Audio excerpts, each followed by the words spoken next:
Hello students, आज हम पढ़ेंगे क्लास 11th के बिजनेस स्टडीज का सेकंड चैप्टर।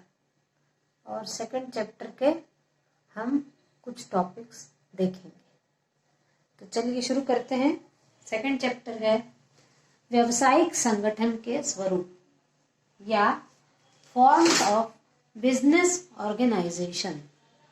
इसके अंतर्गत हम पढ़ेंगे संयुक्त हिंदू परिवारीय व्यवसाय या जॉइंट हिंदू फैमिली बिजनेस।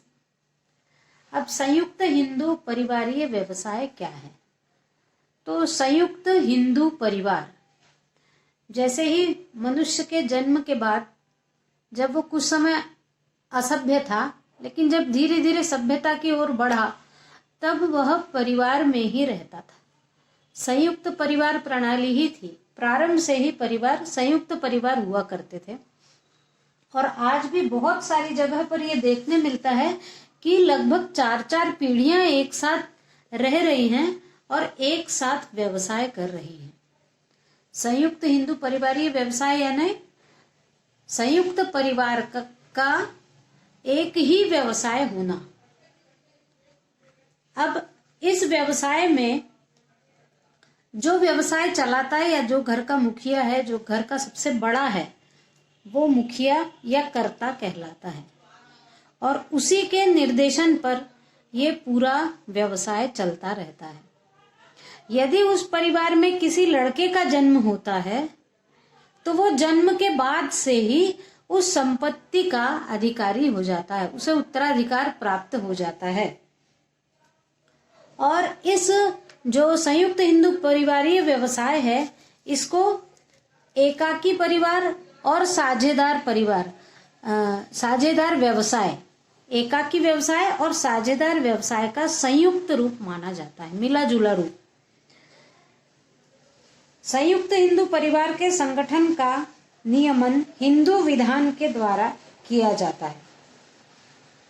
अब हम ये देखते हैं कि इसकी परिभाषा क्या है।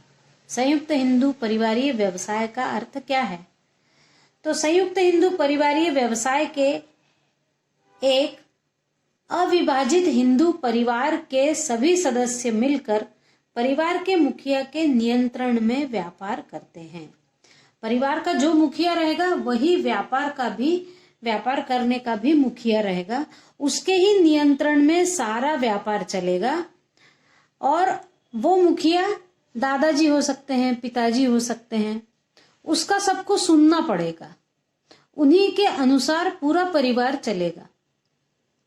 अब उनको इस व्यापार में सब करने का अधिकार है। वो निर्णय भी ले सकते हैं, वो किसी को उधार भी दे सकते हैं। ये सारा कार्य उनका रहेगा और लोगों को मानना पड़ेगा। ये कहलाता है संयुक्त हिंदू परिवारीय व्यवसाय। अब हम ये देखें कि संयुक्त हिंदू परिवारीय व्यवसाय संगठन के 2 भाग हैं, 2 भागों में बटा हुआ है। एक हो गया मितक्षरा पद्धति और दूसरा हो गया दाय भाग। अब मितक्षरा पद्धति क्या है? तो मितक्षरा पद्धति में हिंदू उत्तराधिकार की यह व्यवस्था जो है वो असम, पश्चिम बंगाल और उड़ीसा के कुछ भागों को छोड़कर पूरे भारत में प्रचलित है। और इस सिद्धांत के अंतर्गत क्या होता है कि यदि परिवार में किसी पुत्र का जन्म होता है तो वो अपने पिता के साथ पूर्वजों से प्राप्त संपत्ति में भी उसको अधिकार प्राप्त हो जाता है। पुत्री का नहीं, पुत्र का। मितक्षरा पद्धति के अंतर्गत यदि किसी परिवार में संयुक्त हिंदू परिवारीय व्यवसाय चल रहा है तो वहां यदि किसी पुत्र का जन्म होता है तो वो अपने पिता की और अपने पूरे पैतृक संपत्ति का अपने आप जन्म से ही अधिकारी हो जाता है और उसे एक परिवार का और व्यवसाय का सदस्य मान लिया जाता है। और इस प्रकार की संपत्ति को कहते हैं दादे लाई संपत्ति। परिवार का कर्ता जो है वो इस संपत्ति को मुखिया के रूप में अपने पास रख सकता है, लेकिन यदि पुत्र चाहे तो वह इस संपत्ति के हिस्से भी मांग सकता है। यदि संयुक्त परिवार में कुछ फूट पड़ जाती है तो वो जो पुत्र पैदा हुआ है वो उसमें से अपना हिस्सा मांग सकता है। लेकिन अभी यहाँ मितक्षरा पद्धति में केवल पुत्र की बात की गई है, पुत्री की बात नहीं की गई है। अब हम देखते हैं कि दूसरा किस प्रकार का संगठन का दूसरा भाग क्या है। तो यह पद्धति असम, पश्चिम बंगाल और उड़ीसा के ही कुछ भागों में प्रचलित है। इस सिद्धांत में पुत्र को अपने जन्म के साथ संपत्ति में अधिकार तो प्राप्त नहीं होता। पूर्वजों से प्राप्त संपत्ति की परिवार की संपत्ति मानी जाती है। जो पहले वाली संपत्ति है वो सब परिवार की संपत्ति मानी जाती है, पूर्वजों से जो प्राप्त होती है। और परिवार का मुखिया जीवन भर अपने परिवार का स्वामी बना रहता है। जो भी परिवार का मुखिया है वो परिवार का स्वामी है, वो व्यवसाय का भी स्वामी रहेगा। पिता परिवार का मुखिया होने के नाते व्यवसाय का प्रबंधन और नियंत्रण देखेगा। सारा प्रबंधन और नियंत्रण पिता देखेंगे। इसके अनुसार संपत्ति का विभाजन केवल भाइयों में होगा। जैसे यहाँ अपन देख रहे हैं कि मिताक्षरा पद्धति में क्या था कि यदि पुत्र जन्म होता है तो पुत्र का जन्मते ही साथ परिवार का सदस्य बन जाता है और व्यवसाय का भी एक उत्तराधिकारी बन जाता है। लेकिन दाएं भाग में क्या होता है कि यदि पुत्र जन्म होता है तो पुत्र का अभी अधिकार नहीं है, अभी पहले पिता का अधिकार है। और जब पिता की मृत्यु हो जाएगी तब पुत्र का अधिकार होगा। नहीं तो जो पैतृक संपत्ति है उसका बंटवारा भाइयों में होगा, भाइयों के बच्चों में नहीं होगा, पिता व पुत्र में नहीं होगा। पुत्र को संपत्ति में अधिकार पिता की मृत्यु के बाद मिलेगा। पिता की मृत्यु के बाद पुत्र को, पिता की सारी संपत्ति पुत्र को प्राप्त हो जाएगी। हिंदू उत्तराधिकार नियम 1956 में पारित हुआ और इसके पश्चात दाएं भाग और मिताक्षरा का अंतर समाप्त हो गया। अब दोनों में अंतर नहीं बचा है, ये पहले की बात मैं बता रही हूँ। अब दोनों में अंतर नहीं बचा है। जब 1956 में उत्तराधिकार अधिनियम निकला तब से इन दोनों का अंतर समाप्त कर दिया गया। नए अधिनियम के तहत अब सभी संयुक्त हिंदू परिवारों में समान उत्तराधिकार नियम लागू हो गए हैं। ये जो नियम थे ये पहले के थे, भारत के कुछ भागों में ये लागू थे तो कुछ भागों में ये थे। फिर लेकिन 1956 में जब उत्तराधिकार अधिनियम आया तब इन दोनों में जो अंतर था वो समाप्त हो गया। हिंदू उत्तराधिकार अधिनियम 1956 में 2004 में किए गए संशोधन के अनुरूप अब परिवार की पुत्री को भी समान उत्तराधिकार प्राप्त है। जो 1956 में तो बना था लेकिन 2004 में उसमें और संशोधन किया गया और अब 2004 से पहले पुत्री का कोई अधिकार नहीं हुआ करता था संपत्ति में, पैतृक संपत्ति में, लेकिन अब 2004 के बाद जो संशोधन हुआ है उसके अनुसार पुत्री को भी समान उत्तराधिकार प्राप्त हो गए हैं। अब हम देखते हैं आगे कि संयुक्त हिंदू परिवारीय व्यवसाय की विशेषताएं या लक्षण। इस व्यवसाय की क्या क्या विशेषताएं। सबसे पहला है हिंदू अधिनियम द्वारा नियंत्रण। इस प्रकार के व्यवसाय का नियंत्रण हिंदू अधिनियम के द्वारा किया जाता है। फिर है दूसरा स्वतः सदस्यता, यानी परिवार में जैसे ही जन्म लेता है बालक तो परिवार के व्यवसाय में और परिवार की संपत्ति का वो अपने आप सदस्य बन जाता है, उसमें कोई लिखा पढ़ी करने की आवश्यकता नहीं रहती है। फिर है मुखिया द्वारा प्रबंधन।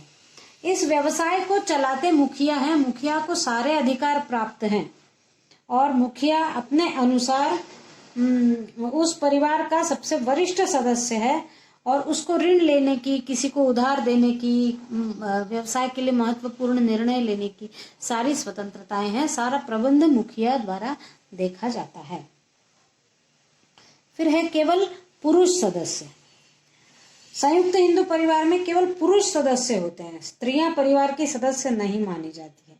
लेकिन पुरुष सदस्य की मृत्यु के उपरांत संबंधित स्त्री हिंदू अधिकार नियम 1956 के तहत व्यवसाय की सदस्य बन जाएगी। वैसे तो स्त्रियों का की कोई गणना नहीं है, लेकिन यदि किसी का पति खत्म हो जाता है तो उसकी जगह पत्नी का अधिकार उस व्यवसाय पर हो जाता है।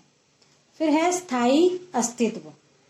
संयुक्त हिंदू परिवार होने के कारण यदि कोई परिवार का सदस्य की मृत्यु हो जाती है या फिर वो दिवालिया या पागल हो जाता है परिवार का कोई सदस्य, तो भी ये व्यापार निरंतर चलता रहता है, क्योंकि ये व्यापार मुखिया के माध्यम से चलाया जा रहा है। यदि मुखिया के 2-3 बच्चे हैं और 1 या 2 बच्चे खराब निकल गए तो भी उस व्यवसाय के माध्यम से परिवार चलता रहता है, इसलिए व्यवसाय का स्थायी अस्तित्व बना रहता है। फिर है पंजीकरण। ये संयुक्त हिंदू परिवार के व्यवसाय को एकाकी परिवार की तरह ही किसी भी प्रकार के पंजीकरण की आवश्यकता नहीं होती। जैसे एकाकी परिवार हमने देखा था पहले, उसको पंजीकरण की आवश्यकता नहीं होती, वैसे ही संयुक्त हिंदू परिवारीय व्यवसाय को भी पंजीकरण की आवश्यकता नहीं होती। फिर विघटन। व्यापार के सभी सदस्यों की मांग पर व्यवसाय का विघटन किया जा सकता है, यानी यदि किसी ने मांगा कि हमको हमारा हिस्सा दे दीजिए, तो उसका व्यवसाय का विघटन यानी व्यवसाय को तोड़ा जा सकता है। फिर पृथक संपत्ति।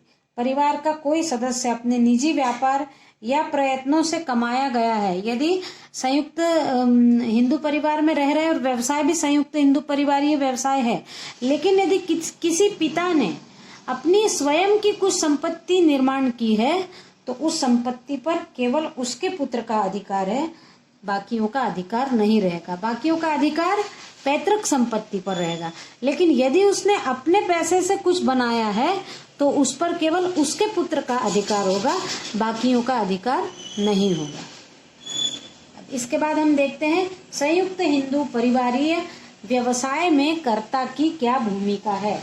इसमें कर्ता की ही सबसे बड़ी भूमिका है, क्योंकि कर्ता यानी परिवार का मुखिया। परिवार का मुखिया यानी जो उस समय परिवार का सबसे बड़ा है, वो उस पूरे व्यवसाय को चलाएगा। तो ये पैतृक संपत्ति है। ये जो भी इस व्यवसाय के द्वारा व्यवसाय चलाया जा रहा है, उनको पैतृक संपत्ति मिली हुई है, अपने पिछले पीढ़ियों के द्वारा मिली हुई पैतृक संपत्ति है। फिर कर्ता, पुत्र और पौत्र सबका सह स्वामित्व है, यानी इस पैतृक संपत्ति में कर्ता यानी मुखिया, मुखिया का पुत्र और मुखिया के पुत्र का पुत्र यानी पौत्र, इन सब का एक समान अधिकार है। सह स्वामित्व यानी एक समान अधिकार है। फिर मुखिया स्वामित्व धारण किए है, मुखिया स्वामी है उसका, और जो भी उसको व्यवसाय चलाने, उधार देने, निर्णय लेने, व्यवहार करने का अधिकार है, उसके बीच में कोई अमान्य नहीं कर सकता, उसके बीच में कोई अपनी नाराजगी प्रदर्शित नहीं कर सकता। कर्ता की मृत्यु के बाद उत्तराधिकारी को स्वतः ही ये व्यवसाय का अधिकार प्राप्त हो जाता है। यदि कर्ता की मृत्यु हो जाती है तो उसका बेटा जो बड़ा होगा उसको ये व्यवसाय मिल जाएगा और उसको वो स्वतः मिल जाएगा,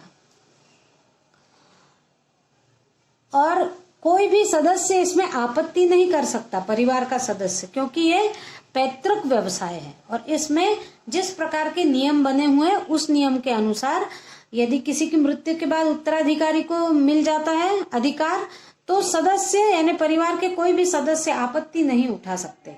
और यदि किसी को आपत्ति हो तो वो आपत्ति न जताकर उस व्यवसाय में अपना बंटवारा या हिस्सा मांग सकते हैं।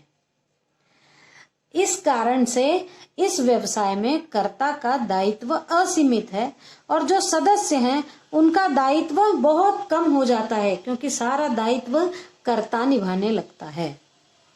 तो आज हमने देखा संयुक्त हिंदू परिवारीय व्यवसाय क्या है। मेरे वीडियो को लाइक करिए, शेयर करिए और इसी प्रकार देखते रहिए मेरे सारे वीडियो। Thank you.